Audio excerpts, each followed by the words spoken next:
O Dia das Mães chegou! Prepare-se! Sua mãe pode ir a bordo de um cruzeiro incrível! Compre em São Caetano e ganhe descontos de 5 a 20% nos estabelecimentos participantes e ainda concorra a uma viagem de navio. Uma campanha da Associação Comercial Industrial de São Caetano.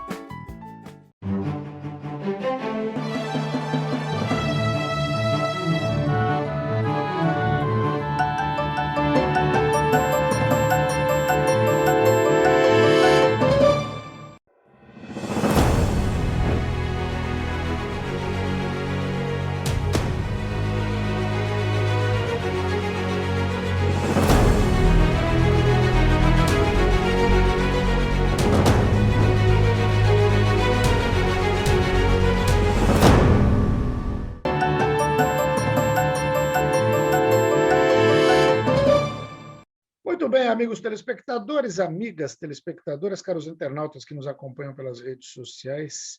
Neste 20 de abril, quarta-feira, a Associação Comercial Industrial de São Caetano do Sul, a ACISCS, desencadeia a campanha do Dia das Mães de 2022, até 8 de maio. E é sobre essa campanha que eu converso com o presidente da entidade, Alessandro Leone. Leone, muito obrigado por me conceder uma parte desse teu tempo, que eu sei que é precioso, sempre na correria aí, para a gente conversar sobre a campanha. Eu que te agradeço, Joaquim. Muito obrigado pelo espaço e pela oportunidade de sempre aí. Legal. Leone, então, 20 de abril é a data para startar a campanha do Dia das Mães. Conta aí o que vai ter de novidade nesse ano, o que vocês estão pensando em fazer. O nosso mote, né, Dia das Mães é a segunda maior data importante, né, se a gente for classificar assim do varejo, né, só perde para o Natal. Então, realmente é uma data onde as pessoas vão em busca aí do presente, do seu mimo aí para a mãe, né, para as mães. E nós não poderíamos deixar de fora essa data, né? Então nós criamos aí a campanha Sua Mãe a Bordo, aonde nós estaremos sorteando uma viagem completa, né, de cruzeiro, agora ainda para esse ano, né, quando vou retornar às temporadas dos navios, para mãe e com um acompanhamento, com tudo pago, né? Com tudo pago, desde os transfer daqui até o Porto de Santos, toda a viagem, as bebidas a bordo, enfim, tudo de forma gratuita. Que presentaço para as mamães, hein? Nossa. Maravilhoso. Agora, não se limita ao passeio, à viagem. Tem desconto também, porque para concorrer a esse sorteio, a pessoa tem que comprar no comércio de São Caetano do Sul, tem lá uma raspadinha. Como é que é isso? Conta para a gente. Essa história da raspadinha foi algo que nós implementamos aqui na associação no último ano e deu muito certo, né? Deu muito certo porque a pessoa, para poder participar do sorteio, a gente primeiro acabou com aquela história do papel de preenchimento à mão, né, Joaquim? Sim. Então, a pessoa hoje, ela com o próprio aplicativo da associação, ela faz a leitura desse QR Code que vem na raspadinha e o cupom vai sair lá na urna, né? Lá dentro da associação comercial simultaneamente, né? Então, ela fez a leitura da raspadinha, já saiu o cupom, que aí vai concorrer ao prêmio principal aí, que seria a viagem de navio, né? Sim. Agora, fora isso, nós temos toda a raspadinha, ela vem com um desconto de 5 a 20%. Legal. Né? Então, o cliente ele raspou, tem lá um percentual de desconto, 10%, 20%, que seja, ele pode ir no mesmo estabelecimento ou qualquer outro estabelecimento participante e fazer uma compra e ter esse percentual de desconto. Que legal. Porque a ideia, Joaquim, é que a gente acabe fomentando realmente o comércio, porque as pessoas tenham essa prática, né, vamos falar assim, de comprar no comércio local. Então, a gente está estimando aí que cerca de 200 empresas, comércios, estarão participando aí dessa campanha aí a partir do dia 20, como você bem colocou. Legal. E o comerciante ainda pode aderir à campanha, ainda dá tempo, né? Pode ligar lá para o 2888-3400. 2888-3400. Pode aderir, né? Pode aderir à campanha, né? Está aberto não só para o comércio, como o serviço, porque eu tenho muitas imobiliárias, por exemplo, Joaquim, que vão participar, que estão adquirindo essas raspadinhas e vão dar para os seus clientes. Né? Vão dar porque é uma forma é um mimo que ela pode estar fazendo e sem contar que esse cliente vai estar concorrendo à viagem, né? E a ideia é que realmente esses cupons gerem na cidade. Para você ter uma ideia, foram confeccionados aí quase 100 mil cupons. Legal. E com certeza vão ser todos utilizados, vão ser todos raspados. Esse é o nosso desejo, né? Esse é o nosso desejo aí, enquanto associação comercial, com que as pessoas realmente vendam mais. Então, eu imagino que eu preciso comprar, vou citar um exemplo que nós tivemos no café da manhã hoje, que é equipamento de celular, né? Capinha. Nós tivemos a Daça, que vai participar conosco. Quer dizer, se o comerciante tem um desconto de 20%, ele vai aonde? Ele vai onde está dando desconto, se ele precisa de uma capinha. Claro, não tem a menor dúvida. Então, nós acreditamos aí que realmente vai ser um sucesso, como foi as nossas campanhas anteriores, né? Sem dúvida. Sem contar também, Joaquim, que a gente acaba tendo, através desse programa nosso, uma inteligência e a gente acaba levantando dados, se esse morador é da cidade, de que bairro que ele é, né, comportamento de consumo. Então, tudo isso daí tem nos ajudado nas futuras ações aí que a gente vem a desenvolver junto ao comércio local. Sem dúvida nenhuma. E olha, a gente sabe o quanto é difícil organizar, planejar e conseguir levar a efeito uma campanha como essa, e é sempre bom ressaltar os patrocinadores, que são fundamentais. Então, nesse caso, a gente tem aí a Inova Academia, Ana Sofia Flores, a Rebal, Tio Gil Magazine, Sancatur, Sinhá Maria Café e Companhia, e o GA Comunicação e Marketing. Esses parceiros foram fundamentais aí para o sucesso da iniciativa. Sem dúvida, né? Porque com esses patrocinadores, esse apoio, a gente acaba subsidiando a campanha para o próprio comerciante, né? Então, torna a campanha, a adesão muito mais em conta para o comerciante. Para você ter uma ideia, hoje o sócio ele paga R$30 para estar aderindo à campanha e receber nosso Media Kit, né? Que são os panfletos, os cartazes, o mobile, né? Então, a gente vai ter um coração muito bacana, que vai estar pendurado nas lojas participantes. Então, ele acaba sendo barato. E tudo isso aí se dá devido a esses patrocínios, a esses apoios aí que realmente estão nos ajudando. Fora esses apoios, Joaquim, nós teremos ainda na cidade 50 faixas espalhadas pela cidade falando da campanha também. Maravilha. O sorteio vai ser 9 de maio, é isso? Isso, o sorteio será no dia 9, né? Lá na própria associação comercial. As pessoas que tiverem posse dessa raspadinha, eles podem consumir nos estabelecimentos com direito ao desconto até o dia 31 de maio. Tá? Porém, no dia 8 de maio, a gente encerra a distribuição. Certo. Que legal. Então, só repetindo para as pessoas, chegou, comprou no comércio de São Caetano do Sul, ganhou a raspadinha. A raspadinha. Vai lá, baixa o aplicativo da Ciscs no celular ou no computador, já se cadastra e já está concorrendo. É isso mesmo, né? Se cadastra, faz a leitura daquela raspadinha que você está em mãos, né? E fazendo a leitura do QR Code, você raspou, você vê qual percentual que você tem de desconto e guarda aí para comprar os seus produtos de desejo, vamos falar assim, né? Sua lista de desejos, né? Wish list. Sem dúvida nenhuma. A gente já falou isso outras vezes, mas acho que é sempre bom repetir, porque a campanha de Natal foi um sucesso. As outras campanhas, na sua gestão na presidência da Ciscs, aí, todas as campanhas foram espetaculares. E eu lembrei agora, quando você falou de consumir até 31 de maio, tem essa prática de estender o prazo do benefício para que as pessoas possam usufruir mais daquilo que elas conquistaram ao consumir no comércio local. Eu lembrei do Festival Gastronômico, que, com certeza, até hoje deve continuar rendendo fruto para os estabelecimentos, não?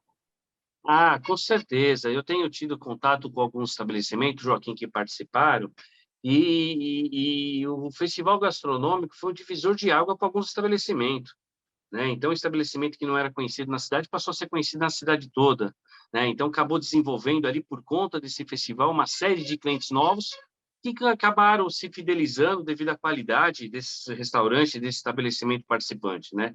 E nós já temos aí a segunda edição programada, tá? Para outubro vem aí o segundo festival gastronômico aí da cidade. Opa, já tem data? Em primeira mão aí no teu programa. Já tem data marcada? Já está... Tem data. Eu só vou confirmar, mas eu acho que é do dia 10 ao dia 16 de outubro. Ah, legal. Maravilha. A gente já precisa se preparar para participar. Sim, nós já estamos com o Media Kit, buscando apoio, patrocínios, né? E a partir de junho a gente já faz adesão dos estabelecimentos. Tá ótimo. Leone, se tiver algo que eu não perguntei que você queira acrescentar, fique à vontade. Não, é importante toda essa campanha, né, Joaquim? A gente só tem um único objetivo, é fazer com que as empresas da cidade vendam mais, né? Fazer o incentivo ao consumo local, né? Porque no estabelecimento, é no bairro que a gente tem o comerciante, é o seu Zé, o seu Joaquim da padaria, né? O Zé do açougue, enfim, a gente acaba conhecendo os pequenos comerciantes pelo nome, né? E ainda tem, não se existem as cadernetas e ainda a pessoa fazendo anotação à mão, né? Mas as pessoas ainda conhecem o freguês aí pelo nome, o cliente pelo nome nesses bairros, né? E a gente quer ainda mais fortalecer essas relações, apenas isso. Legal. Me parece que também a Visconde de Inhaúma, que é um importante centro comercial da cidade, está passando aí por uma revitalização e deve ficar pronto até o Dia das Mães aí para o comércio. Você tem alguma notícia disso aí ou não? Alô? Isso. Oi. A prefeitura está fazendo uma intervenção na Visconde de Inhaúma. Inclusive, na semana que vem, nós faremos o lançamento da campanha do Dia das Mães lá na Visconde também. Nós temos 2 campanhas, nós já fizemos lá no centro, né? E a gente tem 2 bairros programados. Um é a Barcelona e o outro é na Vila Gerte também, uma reunião com os comerciantes daquele local. Como você bem falou, passa agora por uma intervenção da administração municipal ali, de pintura de sarjetas, né, de conserto de calçada, mais nesse sentido. Intervenção grande mesmo nós teremos no centro, né? Essa é importante, essa é grande. Agora, é no dia 20 mesmo o lançamento na Visconde? Não, vai ser antes do dia 20. Na semana que vem, agora, eu não sei a data exatamente, aí na segunda, terça-feira, no máximo, nós faremos o lançamento para adesão do comerciante da Vila Gerte também. Maravilha. Leone, muito obrigado pela entrevista. A gente vai estar acompanhando essa campanha, acompanhando o trabalho, e tendo novidades, é só bater na porta aqui, entrar e falar que a casa é tua. Então tá bom. Mais uma vez, obrigado, viu, Joaquim? Obrigado pelo espaço, pela oportunidade. Tá bom? Um grande abraço aí a todos vocês e os ouvintes aí do seu programa. Grande abraço. Alessandro Leone, presidente da ASISCS, Associação Comercial e Industrial de São Caetano do Sul, falou com você.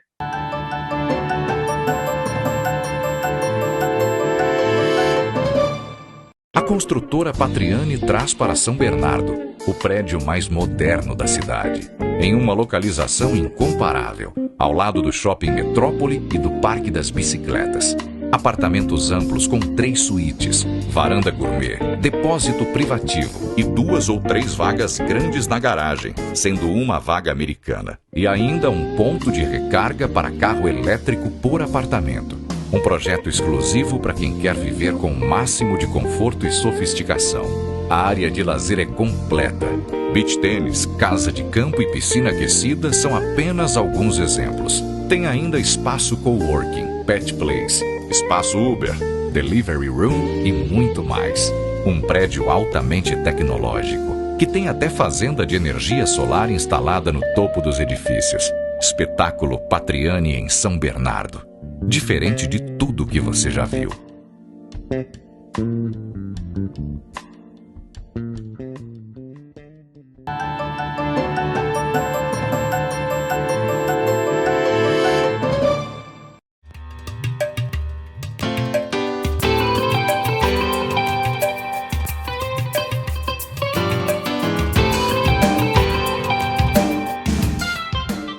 Neste segundo bloco do Barato do Vinho, a gente vai falar um pouquinho de um outro chileno, muito conhecido no Brasil, que é o Casileiro del Diablo. Tá aqui, esse vinho tem vários rótulos dele. Aqui tem um com 90 pontos, né? Deixa eu ver esse aqui com 90 pontos interessantes. Se eu não me engano é da Wine. Não, James Suckling, só um grande sommelier que avalia vinhos, deu 90 pontos. Tem esse outro Casileiro del Diablo, que é um blend, e vinhos feitos no Chile desde 1883 pela vinícola Concha y Toro. Vinícola que foi criada pelo Dom Melchor Conte Heitor. Dom Melchor é o vinho top da Conte Heitor. Esse é muito caro, quase impraticável para a gente pensar em tomar. Mas o Casileiro del Diablo, que é um vinho de dia a dia, que é um vinho espetacular, esse sim, tem preço muito bom. E aqui, na Bebidas Lima, na Avenida Capitão Caso 1356, bairro dos Casas, em São Bernardo do Campo, com certeza vocês vão encontrar o melhor preço para esse vinho. E esse vinho, ele tem uma história muito legal. Era mais ou menos no final do século XIX, Dom Melchor de Conte Heitor resolveu importar uns vinhos caríssimos da França, da região de Bordeaux. Mas ele vinha sofrendo havia muito tempo com furtos constantes das suas garrafas de vinho. O pessoal não parava de roubar o vinho. Aí ele criou uma lenda, uma história, dizendo que ali onde ele envelhecia os seus vinhos, que era uma espécie de uma caverna escura, existia e morava um diabo. E quem roubasse os vinhos dali e ficava amaldiçoado pelo resto da vida. Essa história foi se espalhando pelo Chile, se espalhando de uma certa forma que, lógico, ninguém mais se atrevia a entrar na sua propriedade para roubar os vinhos. É muito legal, tanto que hoje, quando você visita a Conte Heitor, lá no Chile, eles têm toda uma encenação teatral. Você chega perto dessa região, dessa área onde ficam guardados os Casileiros del Diablo, e aí a história é contada, é projetada holograficamente na parede, tudo escuro, e de repente, num determinado momento, surge o diabo. E aí todo mundo fica com medo, mas aí é uma historinha muito legal que faz parte disso. Então o vinho tem tudo isso, ele tem histórias, ele tem lendas, ele tem mitos, mas ao contrário do que aquelas pessoas que não gostam muito de vinho costumam dizer, achando que é coisa de frescura, de etiqueta, que você precisa de uma taça especial para determinado vinho, que determinado vinho você bebe harmonizando com uma comida para aproveitar mais o sabor dos dois, isso não é frescura não, isso não é bobagem, pelo contrário, mesmo nos vinhos mais baratos, você fazendo tudo isso, você percebendo os aromas do vinho, no caso desse Casileiro del Diablo aqui que eu estou vendo, também você tem um Cabernet Sauvignon e aqui é um blend, né? Blend é a mistura de várias uvas que vão permitir, não sei se eles colocam aqui no rótulo, vamos ver aqui no rótulo se eles chegam. O problema é a umidade avançada, que você não consegue enxergar o que está aqui no rótulo. Não tem as uvas que são, mas normalmente são 2 ou 3 uvas. Uma mistura muito comum que eles fazem nessa região é o Cabernet Sauvignon com Merlot ou o Cabernet Sauvignon com uma Pinot Noir, alguma coisa do tipo, que dá um vinho excelente. Então, é aquela história, conhecer o clima, conhecer o aspecto geográfico em que a uva é plantada e cultivada, conhecer a forma de elaboração do vinho, conhecer as comidas que podem harmonizar, como os espanhóis dizem, fazer a maridagem perfeitamente, o maridaje, como falam os espanhóis, né?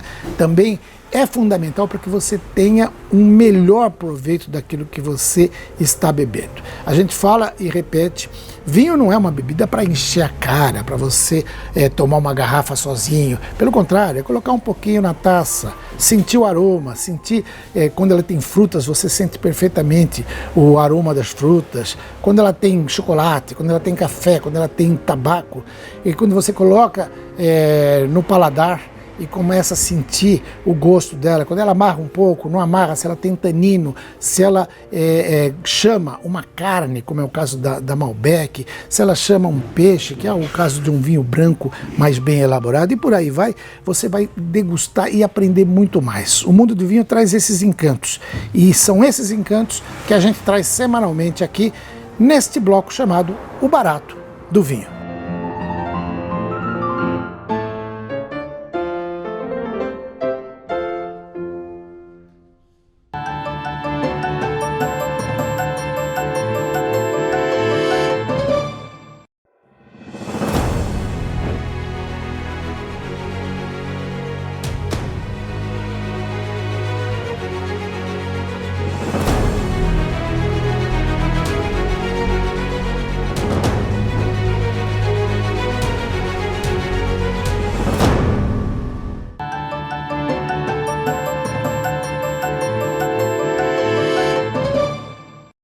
Muito bem, amigos telespectadores, amigas telespectadoras, caros internautas que nos acompanham pelas redes sociais. Olha, neste 11 de abril foi celebrado o Dia Mundial da Conscientização da Doença de Parkinson.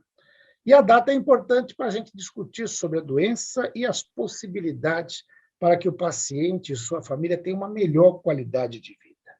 Aqui, no Grande ABC, a gente tem uma referência para a população no combate a essa doença. O Ambulatório de Distúrbios do Movimento do Centro Universitário da Faculdade de Medicina do ABC, em Santo André. E é por isso que eu falo com a doutora Margarete de Jesus Carvalho, neurologista, coordenadora do ambulatório. Doutora Margarete, primeiro, muito obrigado por me conceder mais uma vez o prazer de uma entrevista. Olá, eu que agradeço, Joaquim, pelo espaço, pelo tempo disponível, para a gente poder divulgar um pouquinho. Maravilha. Doutora Margarete, vamos começar falando para a gente o que é o Parkinson, como ele se apresenta, como as pessoas podem descobrir se existe alguns sintomas e se as pessoas podem, ao longo da vida, ir se prevenindo para evitar a doença. Tá. A doença de Parkinson é uma doença neurodegenerativa, tá? É a segunda doença neurodegenerativa mais frequente. A primeira é a doença de Alzheimer. E, como é uma doença neurodegenerativa, não tem cura, tá? E é uma doença progressiva, lentamente progressiva, tá?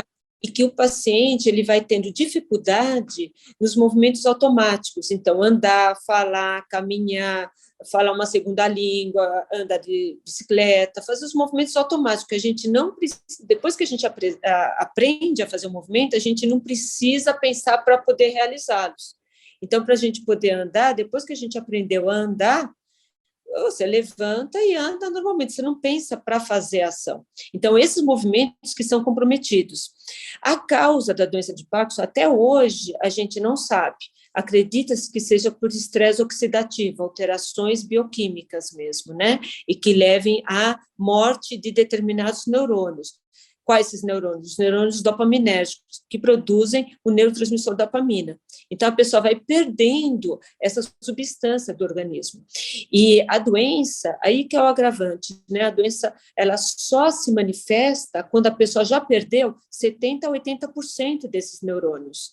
Então, quando a gente faz diagnóstico, que é quando o paciente começa a ter um tremor de repouso, uma rigidez muscular, um desequilíbrio, uma instabilidade postural, que a gente chama, ou então uma lentificação dos movimentos, isso daí só aparece quando o paciente já perdeu esses 70%, 80%. Então, a doença começou muito lá atrás, né? Quando a gente não sabe. O que se sabe hoje é que tem 4 sintomas que a gente considera como pré-clínicos, que está quando o paciente abre o quadro de doença de Parkinson e a gente pergunta sobre esses 4 sintomas pré-clínicos, que a gente vê que esses 4 sintomas já eram o início da doença, tá? Quais são eles? Obstipação intestinal, depressão, hiposmia, que é a perda do olfato, né? A pessoa começa a não perceber o cheiro dos odores, né? E um nome que é bem comprido, é distúrbio comportamental do sono REM. O que é isso? É uma pessoa que tem um sono agitado, geralmente por volta das 3, 4 horas da manhã, que é o período onde predomina o sono REM. O sono REM, esse nome REM, vem do inglês, que quer dizer movimentos rápidos dos olhos. Nesse momento, a pessoa, quem tem criança, ou já teve criança, viu que a criança, quando está em sono profundo, ela fica toda molinha, né? E ela não acorda facilmente. Então, o adulto, esse tipo de sono, que é o sono profundo, persiste na idade adulta, que é uma coisa fisiológica, uma coisa normal. Só que no paciente de Parkinson, o que acontece? Ele não tem essa atonia muscular, ele mantém ainda um pouco do tônus muscular. Então, nessa fase do sono, que é o sono REM, é quando a gente sonha, né? E é geralmente entre 3, 4 horas da madrugada, até mais ou menos 5 horas, que é o período do sono que a gente mais sonha, né? Então, por exemplo, o paciente está sonhando que está batendo no ladrão. ele vai bater na pessoa que está do lado. Puxa vida, isso é um perigo. Né? Tem até uma anedota. Eu sempre, até quando eu dou aula, eu dou esse exemplo. Eu tenho um paciente aqui no consultório que eu já trato dele há anos, e eu sempre perguntava para ele se ele tinha isso. Ele, não tenho. Eu insistia, né? Porque é raro o paciente de Parkinson não ter isso, né? Esse distúrbio comportamental do sono REM. Daí, um dia, ele chegou e falou assim, aquilo lá que a senhora sempre pergunta para mim, eu acho que eu tenho. Eu falei assim, o quê? Então, eu estava sonhando que eu estava... Ele gosta de esportes radicais. Então, ele estava sonhando que estava pulando da Pedra Gávea do Rio de Janeiro, né? De asa. E que estava tão gostoso assim, daí ele acordou, né? Ele saiu da cama, com os braços levantados, né? Da esposa, ele bateu na parede, né? Do quarto. Ele levantou da cama e bateu na parede e veio com uma fratura aqui de naso. Puxa vida. Ainda bem que tinha parede, né? Porque se fosse uma janela, era perigo, né? Era algo extremamente perigoso. Exatamente. E é uma coisa muito frequente. Então, a gente só consegue fazer diagnóstico da doença quando aparece pelo menos 2 desses 4 sintomas que a gente chama cardinais, que é o tremor de repouso, a rigidez muscular, a instabilidade postural e a lentificação dos movimentos. E a pessoa identificando aí algum desses sintomas antecipadamente, tem como retardar o avanço da doença ou evitar, ou mesmo assim é difícil? Você pode garantir uma qualidade de vida melhor, mas não dá para impedir. Inclusive, a gente fala que não é uma doença, são várias doenças, porque para cada pessoa a doença veio evoluir de uma determinada forma. Certo. Tem paciente que tem Parkinson há 20 anos, ele bem medicado, ninguém diz que ele tem Parkinson. Em compensação, tem outros com 3, 4 anos de Parkinson, que eles, assim, é mais difícil o manejo da medicação. Então, por isso que a gente fala, não é uma doença, são várias doenças de Parkinson, porque o tratamento é individualizado. Então, cada paciente pode pegar 10 pacientes com doença de Parkinson, cada um, eles podem até estar tomando as mesmas medicações, mas cada um está tomando de uma forma, num determinado horário. O tratamento é individualizado. Por isso que o tratamento medicamentoso para a doença de Parkinson é uma coisa mais difícil para um neurologista, assim, geral, né? Porque tem muitas nuances. Legal. Bom, eu lembro que a gente já fez algumas entrevistas, e estava lendo aqui no material, já tem 15 anos o ambulatório, o tempo passa rápido demais. E ele foi criado exatamente em função do alto índice. Como é que está esse índice de aparecimento do Parkinson, principalmente na região? Ele tem crescido, tem se mantido instável? O que vocês percebem no trabalho de vocês aí? Não, o que a gente nota é que está tendo mais, por causa de divulgação, tudo, as pessoas estão procurando, né? Mas o médico, quando percebe um tremor, uma lentificação de movimentos, uma rigidez, e daí o diagnóstico está sendo feito, muitas vezes, até mais precocemente do que há algum tempo atrás. Por isso que a gente sempre, somente nessa época, a gente acaba fazendo divulgações, né, na mídia, tudo, para a gente alertar com relação a isso. Mas a Organização Mundial da Saúde estima-se 1% da população tem doença de Parkinson. É muita gente. É muita gente. Né? E principalmente acima dos 65 anos. Né? No Brasil, estima-se em torno de 200 mil pessoas com doença de Parkinson, isso diagnosticadas, e tem muitos subdiagnósticos. Né? E, assim, a doença não tem cura, mas tem tratamento, e não é só tratamento medicamentoso, né? É tratamento multidisciplinar, então tem que fazer fisioterapia, tem que fazer fono, às vezes precisa de terapia ocupacional, tem que ter o suporte da nutricionista, em alguns casos precisa da psicóloga e ou do psiquiatra, e também de outros profissionais, né, outros colegas médicos, então urologista, cardiologista, isso daí numa fase mais avançada, né, por causa das complicações da própria doença, mesmo da evolução da doença, né, mas, gente, quando a gente faz diagnóstico de doença de Parkinson, no mínimo tem que ter a fisio, a fono e a nutricionista, no mínimo, tá? Os outros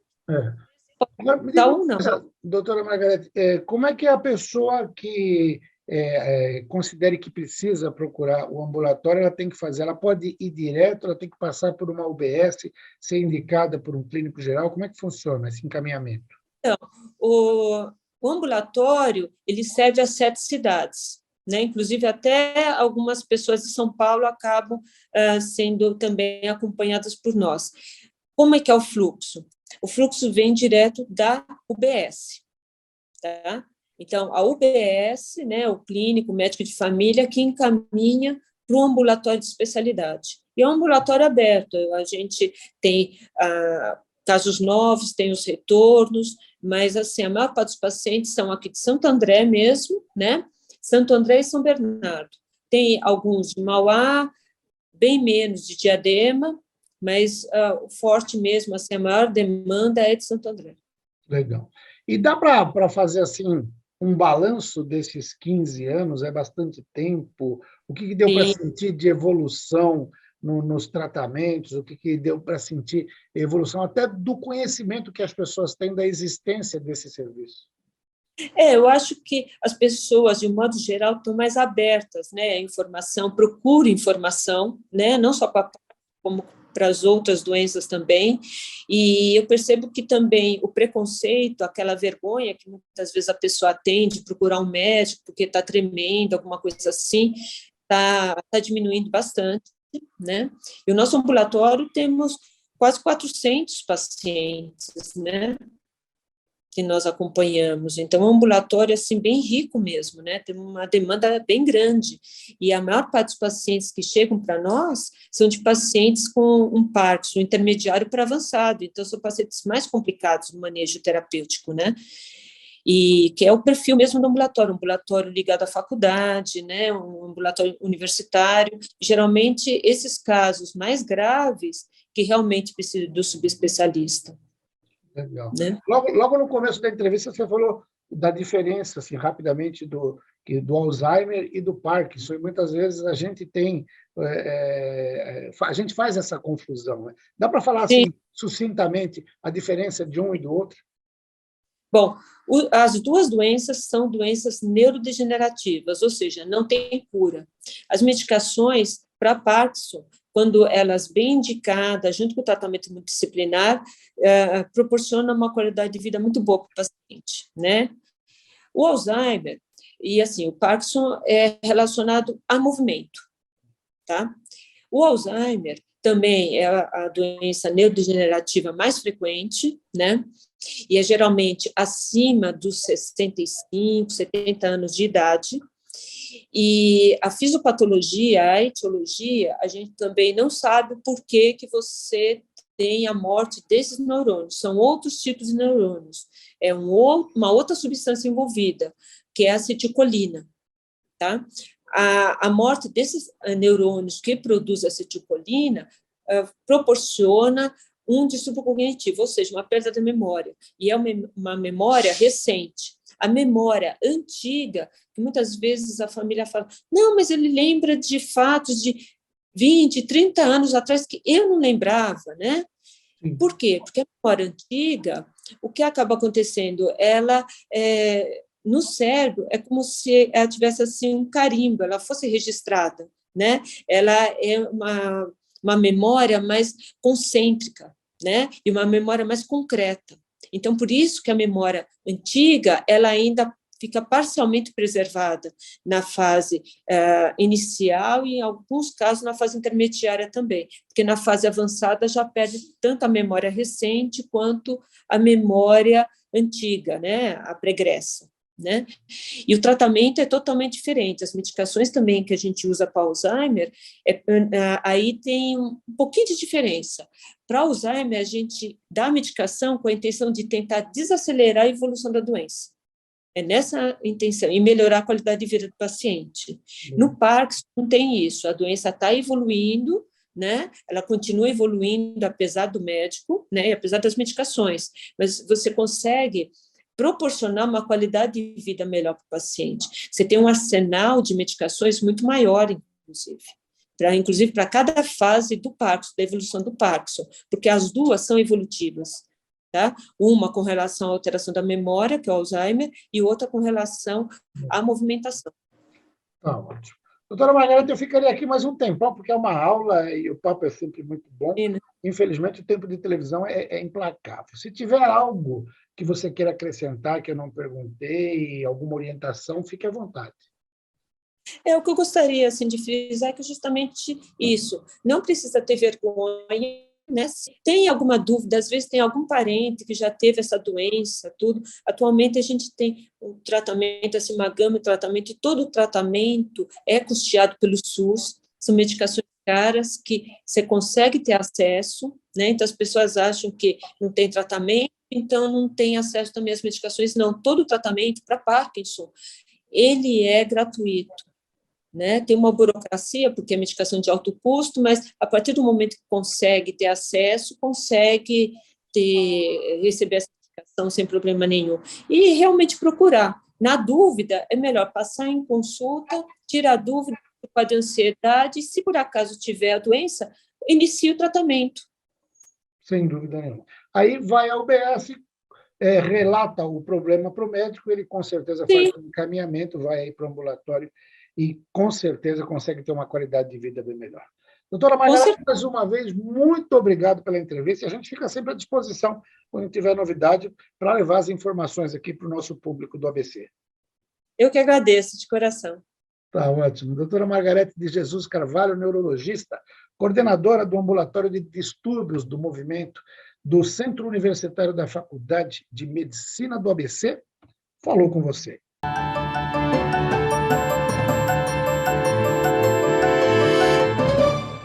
A construtora Patriani traz para São Bernardo o prédio mais moderno da cidade, em uma localização incomparável, ao lado do Shopping Metrópole e do Parque das Bicicletas. Apartamentos amplos com 3 suítes, varanda gourmet, depósito privativo e 2 ou 3 vagas grandes na garagem, sendo uma vaga americana. E ainda um ponto de recarga para carro elétrico por apartamento. Um projeto exclusivo para quem quer viver com o máximo de conforto e sofisticação. A área de lazer é completa. Beach tênis, casa de campo e piscina aquecida são apenas alguns exemplos. Tem ainda espaço coworking, pet place, espaço Uber, delivery room e muito mais. Um prédio altamente tecnológico, que tem até fazenda de energia solar instalada no topo dos edifícios. Espetáculo Patriani em São Bernardo. Diferente de tudo que você já viu.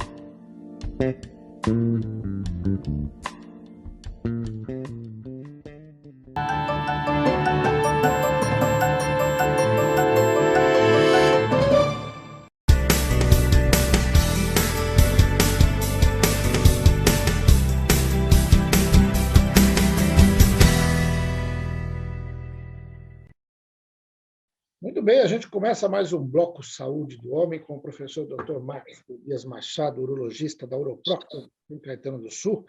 Professor, primeiro, obrigado por atender mais um pedido de entrevista. Um prazer, Joaquim. Estamos aí. Maravilha. Professor, eu estava passando em frente a uma academia nessa semana aí no shopping e as atividades estão voltando, o pessoal se preparando, fazendo exercício, depois de um certo tempo afastado por causa da pandemia, e o pessoal tem essa preocupação do culto, aí, a forma física, o corpo, e às vezes acaba, sem indicação médica, optando por consumir aí anabolizantes, suplementos alimentares. Vamos falar a respeito disso, o que isso pode implicar na ausência de uma orientação segura. Essa é uma pergunta bastante interessante e um tema bastante atual.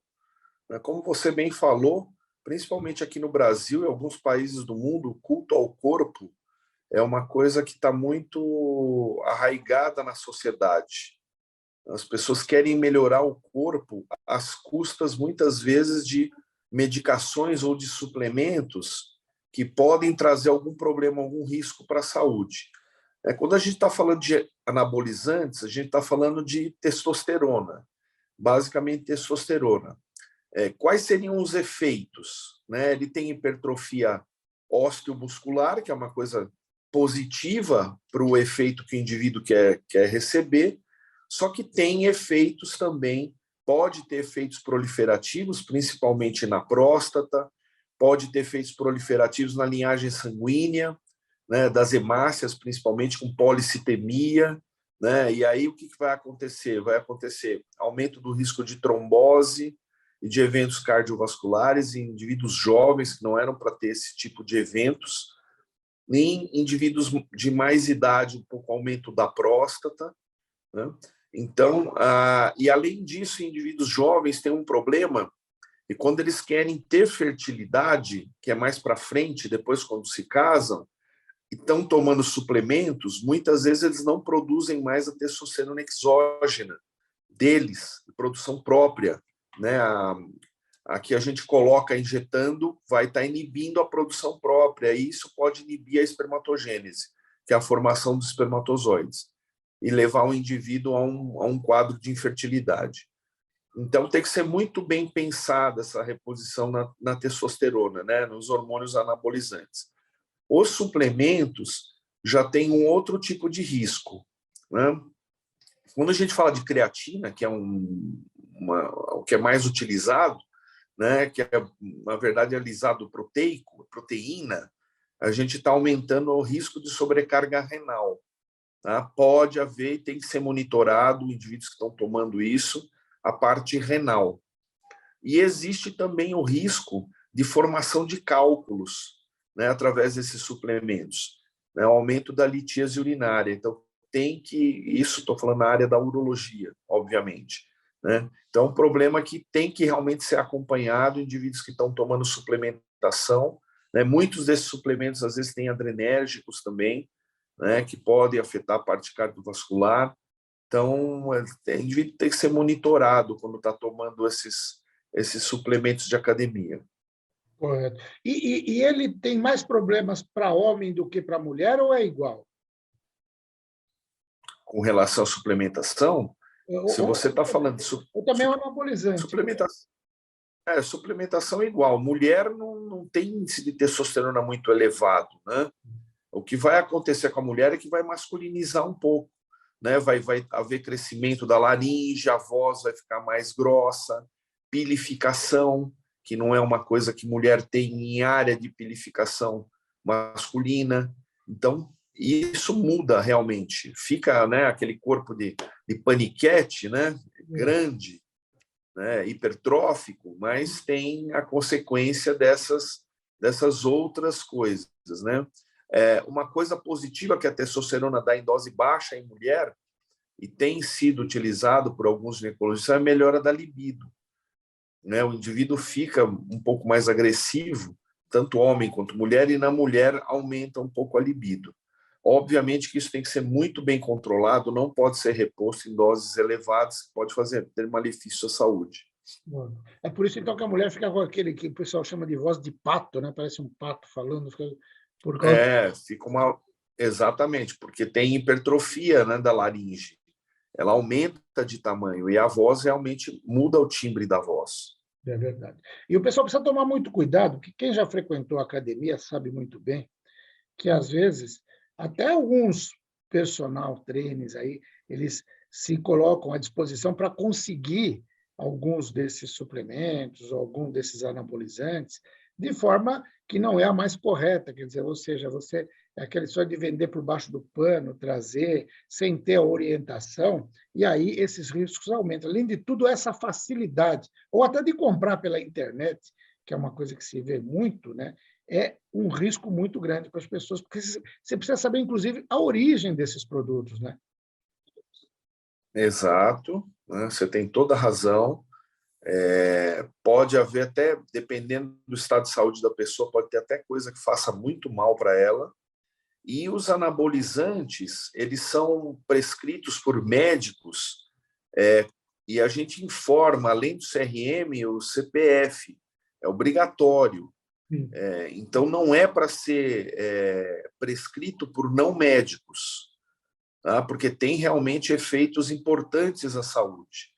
E aí é mercado negro, né? O que você está falando, a compra de anabolizantes sem prescrição médica, e a gente recebe, às vezes, indivíduo testosterona extremamente elevada, ela vai de 300 a 1.000, o indivíduo está 2.000, 3.000 de testosterona, você vê que está extremamente elevado, repondo doses altas, às vezes doses até podem ter efeitos maléficos, né? Dependendo do tipo de administração, pode ter efeitos hepáticos também no fígado, né?